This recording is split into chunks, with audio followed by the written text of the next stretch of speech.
Vamos a empezar con la introducción. ¿Qué es la electroforesis? Es una técnica fundamental en la biología molecular, en la bioquímica y en nuestro caso en la medicina veterinaria, que se utiliza para la separación, la identificación y la caracterización de biomoléculas. Su principio se basa en el desplazamiento de partículas cargadas a través de un medio poroso, que se utilizó gel en esta práctica bajo la influencia de un campo eléctrico. Las moléculas van a migrar en distinta velocidad dependiendo de los factores que ya sea como su tamaño, su carga eléctrica, su conformación tridimensional y la densidad del gel, lo que permite obtener patrones de bandas específicos para cada muestra. En la biología molecular se ha convertido en una herramienta esencial para analizar los ácidos nucleicos, ya sea el ADN, el ARN o las proteínas, ya que tienen una alta sensibilidad y capacidad de discriminar entre fragmentos muy similares.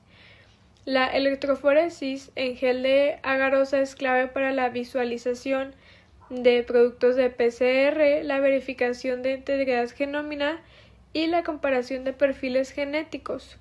Por otro lado, la electroforesis en gel poliacrilamida permite la separación precisa de proteínas según su masa molecular, facilitando estudios de expresión, purificando y la caracterización estructural.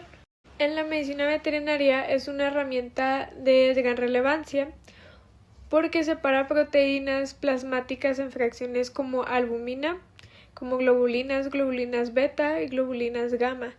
Y aquí se pueden identificar patrones asociados a procesos como inflamatorios, infecciones crónicas, trastornos inmunológicos, enfermedades hepáticas, neoplasias, entre miles de enfermedades más. Asimismo, también la electroforesis de ADN contribuye al diagnóstico molecular de agentes patógenos. Así se puede tener un control reproductivo y detención de enfermedades hereditarias en animales de compañía y de producción. La electroforesis continúa siendo una de las técnicas experimentales más empleadas en la investigación biomédica y práctica veterinaria, permitiendo comprender de manera más profunda los procesos celulares, musculares que determinan la salud y la enfermedad de los organismos. Para la construcción casera del sistema de electroforesis y la realización del experimento, se emplearon diversos materiales de uso cotidiano. Como fuente de energía se utilizó una batería marca Eveready, la cual permitió generar el voltaje necesario para el movimiento de las moléculas a través del gel.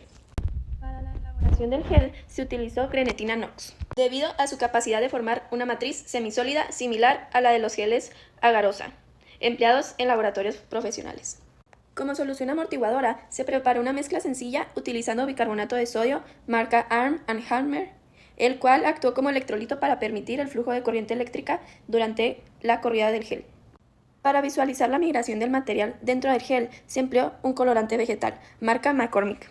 Este representó las moléculas modelo que viajarán a través de la matriz. Con el fin de asegurar conexiones eléctricas entre el gel y la batería, se utilizaron clips metálicos tipo broche a Baco, marca Baco, que fusionaron los electrodos improvisados colocados en los extremos del recipiente donde se vertió el gel.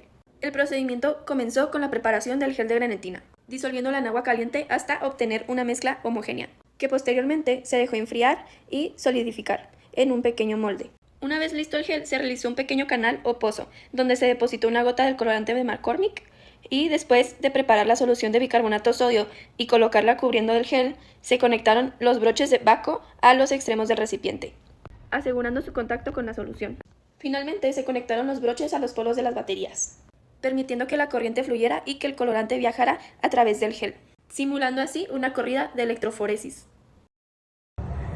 En el experimento se construyó un sistema de electroforesis casero usando materiales sencillos como un topper de plástico, gelatina y usando las baterías como una fuente de corriente.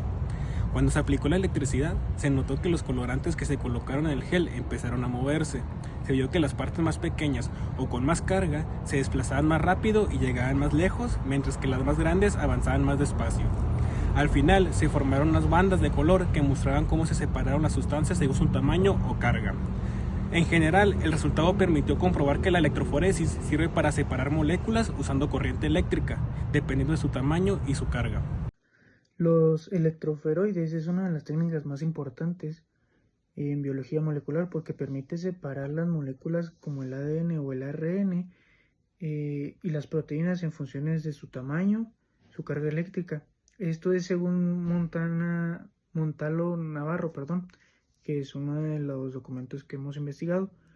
Este método se basa en que las moléculas cargadas se desplazan a través de un gel cuando se aplica a un campo eléctrico, y en el caso del ADN su carga negativa hace que migre naturalmente hacia el polo positivo, como lo veremos comentando con la clase.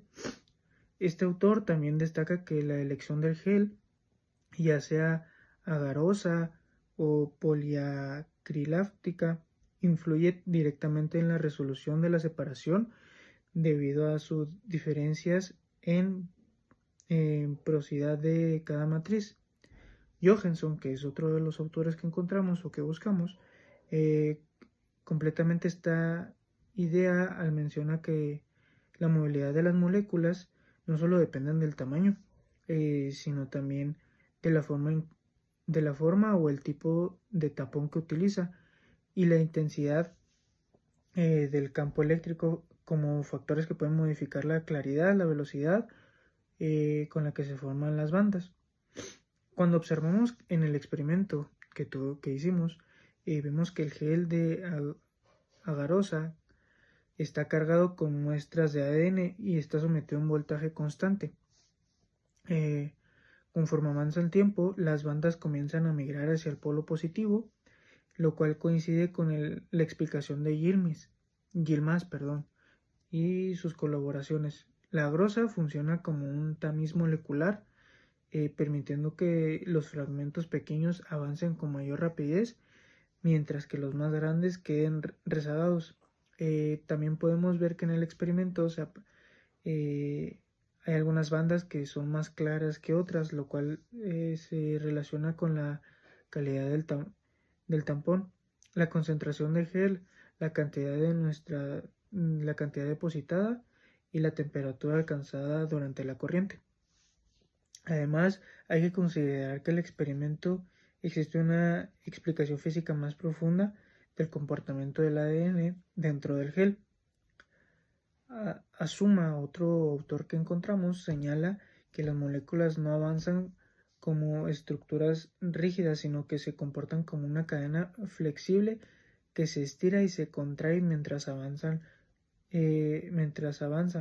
lo que explica por qué un aumento en el voltaje no siempre produce un incremento proporcional en la velocidad de migración, sobre todo en fragmento de gran tamaño que incluso puede quedar atrapado en la matriz.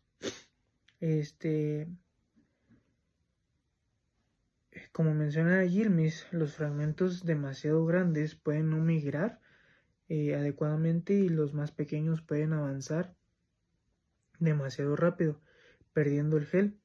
Johansson también advierte sobre el riesgo del sobrecalentamiento, ya que la temperatura elevada puede distorsionar las bandas o deformar la estructura del gel. Por esto, al realizar este experimento, es fundamental controlar la concentración del gel, preparar correctamente el tampón cargado cantidades adecuadas de ADN y evitar el voltaje excesivo utilizando un marcador de peso molecular que permita comparar y validar los resultados. Como conclusión, tenemos que los electroferoides es una técnica esencial que combina principios físicos, químicos y biológicos.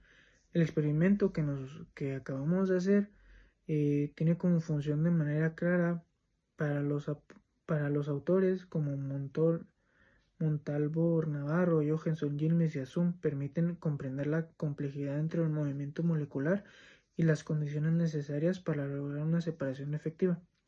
Gracias a esto, finalmente, los electroferoides continúan siendo una herramienta indispensable en la investigación científica y en el análisis molecular. Muy bien, y como conclusión, la electroforesis permitió demostrar cómo diferentes sustancias migran a través del agua dependiendo de su tamaño, carga y afinidad con la matriz. En el experimento, el cloruro amarillo fue el único que logró reaccionar y desplazarse de manera notable, lo que indica que sus moléculas presentaban características que facilitaban el movimiento bajo el campo eléctrico. En contraste, los demás colores no alcanzaban a migrar de forma significativa, probablemente debido a un mayor peso molecular, menor carga o una menor interacción con el agua.